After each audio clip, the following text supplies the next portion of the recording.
La caisse primaire d'assurance maladie va demander 10 fois une pièce qui normalement n'est pas nécessaire. Des situations avec des femmes enceintes qui dorment à la rue. C'est-à-dire qu'à partir du moment où vous parlez de médicaments, ça veut dire que la pathologie est connue. Mettre en avant ce que les personnes ont à apporter pour résoudre les obstacles qu'elles rencontrent. On va pouvoir aussi tenter des actions pour essayer de faire avancer les choses.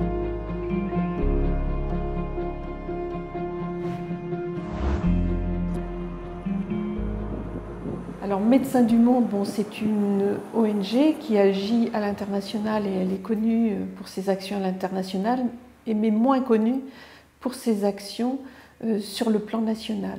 Donc en Pays de la Loire, il y a un certain nombre de programmes.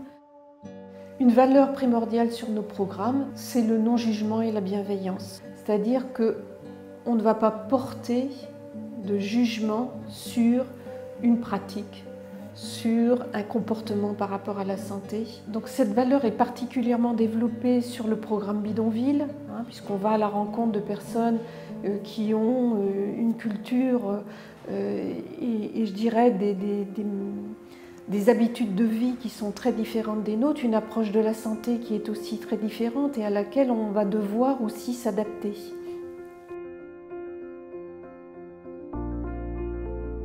On a des situations compliquées pour des personnes qui n'ont pas d'accès aux soins. Ici en particulier, la difficulté, c'est que les gens n'ont pas d'assurance maladie pour la plupart, pour différentes raisons. La première, c'est qu'ils ont du mal à trouver une adresse. Une partie de mon travail, c'est aussi d'essayer de voir s'il y a un accès effectif à ces droits-là et s'il n'y a pas, je les accompagne.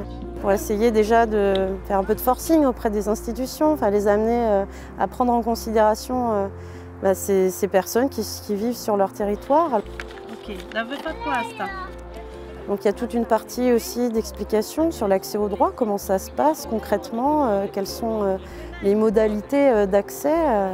On va chercher un cabinet qui n'est pas trop loin. Vous allez pouvoir y aller parce que c'est 3 fois par semaine.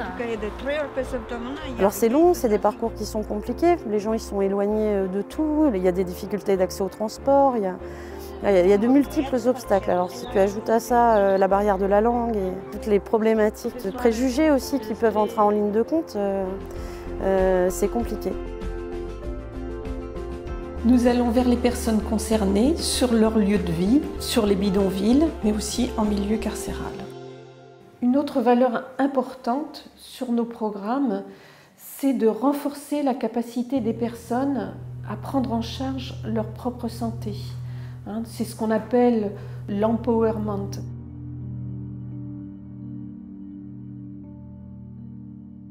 La manière dont on a choisi d'intervenir en milieu carcéral, c'est réellement de mettre la personne au cœur de nos actions. Donc, ce n'est pas de les faire participer à quelque chose que Médecins du Monde conçoit, mais c'est bien d'être dans une conception dès le départ avec les personnes directement concernées.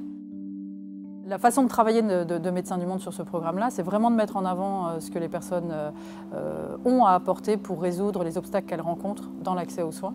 Donc ce n'est pas à Médecins du Monde de venir en disant il faut changer les choses et c'est comme ça qu'il faut faire, mais c'est de dire est-ce que vous êtes disponible pour travailler avec nous, pour améliorer l'accès aux soins et de travailler ensemble, puisque en prison, l'enjeu c'est vraiment d'arriver à ce que tout le monde travaille ensemble pour améliorer l'accès aux soins des personnes détenues. Moi, j'ai travaillé pratiquement 1 an avec Médecins du Monde, à 2-3 semaines près, ça fait presque 1 an. La première réunion que j'ai eue avec Médecins du Monde, ils nous ont présenté leur programme, ils nous ont clairement dit que le programme était intéressant que si nous, on bossait avec eux, parce que les problèmes, il n'y a que nous qui pouvons les rapporter. Les vrais soucis, il n'y a que nous qui pouvons les rapporter. Médecins du Monde, ils sont là que de passage. En fait, on est les premiers facteurs, mais les premiers témoins de ce qui peut se passer dans le milieu carcéral. Donc, Médecins du Monde ne peut travailler que sur nous, on dit à nous, enfin sur les vérités que nous, on peut leur apporter.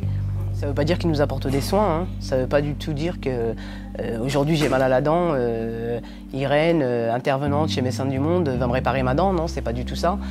C'est pas de nous soigner, c'est au contraire d'améliorer nos soins, d'essayer d'améliorer l'accès aux soins. Moi, le programme, il m'a tellement plu parce que je l'ai vécu. Je l'ai tellement vécu, ce manque d'accès aux soins, que le programme m'a plus que touché. Il m'a tellement touchée qu'aujourd'hui je suis à l'extérieur et que j'ai envie de continuer sur le programme. C'est pour ça que je suis bénévole aujourd'hui à Médecins du Monde. Une autre valeur importante, c'est l'accueil bas seuil, qu'on met en pratique, en particulier sur le programme Migration, Droit et Santé. On a décidé de s'orienter vers l'accueil des mineurs non accompagnés, qui sont une population nouvelle dont on a besoin de s'occuper. Ces enfants en situation de migration relèvent de la protection de l'enfance, devraient être pris en charge par les conseils départementaux. Beaucoup ont leur minorité contestée sur des critères assez subjectifs et se retrouvent donc à la rue sans accès aux droits aux soins. Oui, mais tu sais un peu, tu te souviens un peu, on t'avait expliqué, je pense, ce qu'on fait ici, ce qu'on propose. Donc vous êtes par exemple à trouver des logements, à trouver de la nourriture, de ce côté-là ça va, à avoir un médecin traitant quand tu es malade, donc à avoir la sécurité sociale. Donc, est-ce que tu as fait le dossier pour avoir la sécurité sociale? T'as pas de médecin et t'as pas de sécurité sociale. Pour avoir des droits ouverts sécurité sociale, il faut avoir une domiciliation. On arrive maintenant à domicilier ces mineurs non reconnus mineurs au CCAS. En général, un bénévole accompagne ces jeunes au CCAS une fois par semaine pour qu'ils aient une domiciliation et ensuite les accompagne à la sécurité sociale pour leur ouvrir des droits. Et cette adresse, ça dure 1 an. D'accord? Et puis après, tu peux renouveler. Il faut venir ici à peu près une fois par semaine pour chercher ton coquille. L'autre activité de ce programme Migration, Droit et Santé est une activité d'accompagnement au droit au séjour étranger malade, ce qu'on appelle le DASEM. Vous avez fait votre demande de titre de séjour pour vous soigner, hein, ouais. D'accord? Il y a eu un refus de la préfecture. C'est bien ça. Hein? Donc la préfecture vous a envoyé le refus, avec peut-être une obligation à quitter le territoire aussi, oui. Hein? D'accord. Donc, et vous venez nous voir ici à Médecins du Monde pour qu'on puisse vous donner des arguments, hein, sur la difficulté de vous soigner au niveau et au niveau dans votre pays. Hein? C'est bien ça. Nous, à Médecins du Monde, en fait, nous expérimentons beaucoup d'activités qui ne sont pas menées ailleurs. Personne d'autre ne les a mis en place, nous montrant qu'il y a des possibilités de répondre à des besoins qui aujourd'hui ne sont pas pris en compte par le droit commun. Donc en fait, on expérimente des dispositifs et ensuite on montre qu'ils fonctionnent et ensuite nous militons pour qu'ils soient repris dans le droit commun.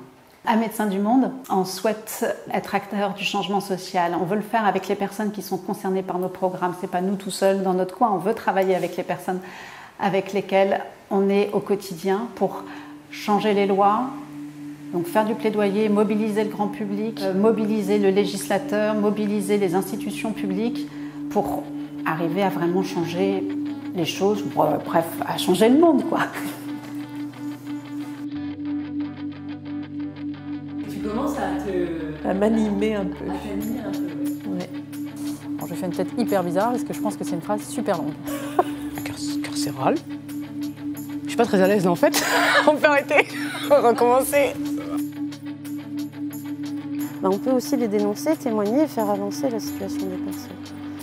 Voilà.